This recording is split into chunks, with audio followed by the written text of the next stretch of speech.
1600 वर्ष पूर्व महाराष्ट्र की धरती विदेशी शासकों की अराजकता से व्याकुल थी, परंतु समुद्र तल से 3000 फीट की ऊंचाई पर बादलों को छूती शिवनेरी की चोटी एक चमत्कार की साक्षी बनने वाली थी।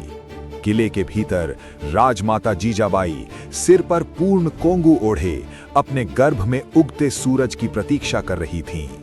उनकी निगाहें नीचे घाटियों में व्याप्त गुलामी को जलाती हुई आग के समान थीं।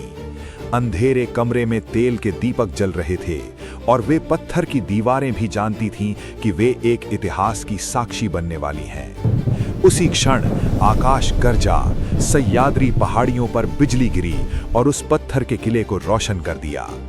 ये एक महान नायक के आगमन के लिए प्रकृति की पुकार थी और उन गर्जनाओं की ध्वनि ढोल की ध्वनि की तरह गूंजी, जिसने शत्रुओं के हृदयों में भय उत्पन्न कर दिया। 19 फरवरी 1630 को जीजा माता की घाटी में एक सितारा उदय हुआ। शिशु के आंखें खोलते ही एक नई रोशनी जगमगा उठी। वो हमारे शिवाजी थे। जब जीजा माता ने शिशु को अपनी गोद में लिया तो उनकी आंखों से खुशी के आंसू बहने लगे।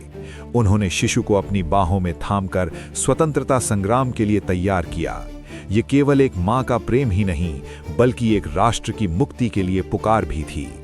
शिवनेरी किले की दीवारों पर मशालें जल उठीं। पूरी दुनिया को खबर मिली कि शेर ने हर दिशा में कदम रखा है। एक छोटी सी चिंगारी एक विशाल तूफान में बदल गई, जिसने दक्कन पठार को अपनी चपेट में ले लिया। आसमान ही सीमा थी और शिवनेरी की चोटी पर भगवा ध्वज शान से लहरा रहा था। इस ऐतिहासिक यात्रा के बारे में अधिक विस्तृत जानकारी के लिए हमारे निज भारत चरित्र चैनल को तुरंत सब्सक्राइब करें। कहानी तो अभी शुरू भी नहीं हुई है, असली लड़ाई तो अभी बाकी है।